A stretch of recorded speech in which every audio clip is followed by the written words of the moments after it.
Hey everybody, welcome back to 1 Minute Walking Tours. Welcome to Brooklyn and Queens, as we are in the cemetery of the Evergreens, or Evergreens as it's called, where the border between Brooklyn and Queens, or Queens and Kings County, runs right through the cemetery. We are in the Kings County, that's Brooklyn, part of the cemetery, for the monument and burial of the 6 unidentified victims of the March 25th,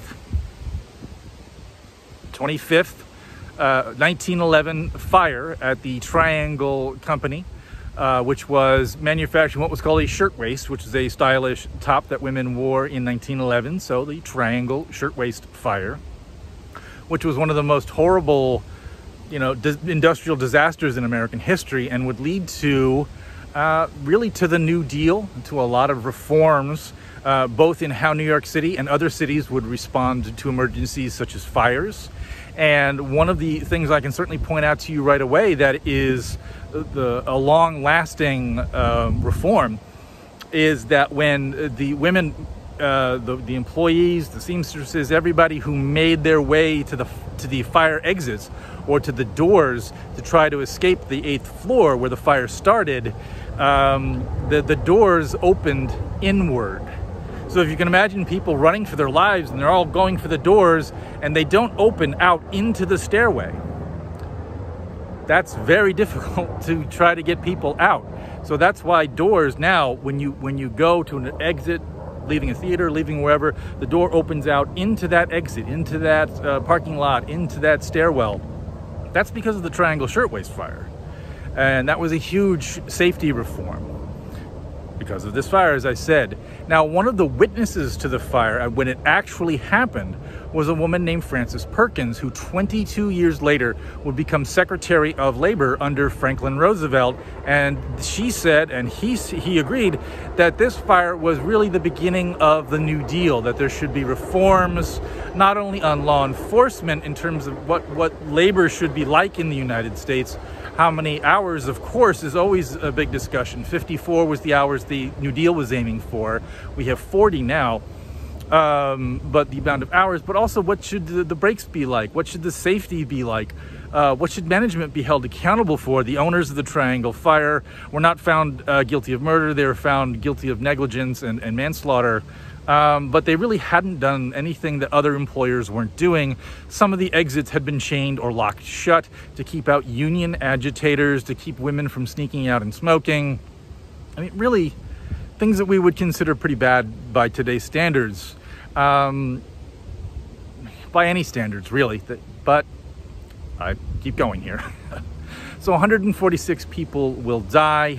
22 men will die, or 23, pardon me. 22 will be buried by the Hebrew Free Burial Association. Many of these women are working for very, very low wages. Many are immigrants, and their families won't have enough money to bury them with the respect that they felt and certainly did deserve. So this association will bury them in a family plot. We don't actually know where all of them are buried, to my knowledge, looking into this. But there are some 16 cemeteries in and around New York City that do have interred remains from the women who died in the Triangle Fire and some of the men who died. Now, 6 remains were never claimed, and they are the ones that are interred here. And in 2011, for the 100th anniversary of the fire, research had been done to discover who these remains were. Now, they never disinterred the bodies and did any DNA work, but process of elimination led researchers to believe that the remains were Josephine Camerata, Doris Evans, Max Florian, Maria Loretti, oh boy, boy, and Fanny Rosen. Probably that is who is in fact interred here. Now, I don't show pictures too often, but this is actually the fire just as it's getting under control. That building is still there on Washington Street. That's part of New York University now. And you can see the fire, the water being jetted up onto that floor. The ladder went high, but it didn't make it all the way to the eighth floor in order to help save any of the women. who were lined up out on that ledge. And if you've got the difference between burning to death or jumping, those 8 stories probably don't look all that far.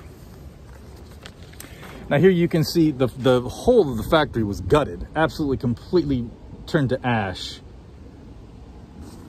And what happened is a number of the bodies that had jumped were obviously mutilated or hard to identify, and the bodies were brought to a pier on the East River at 26th Street, I believe, and mourners and, well, gawkers and so forth came by to try to identify bodies, and we don't know who the bodies are in those coffins.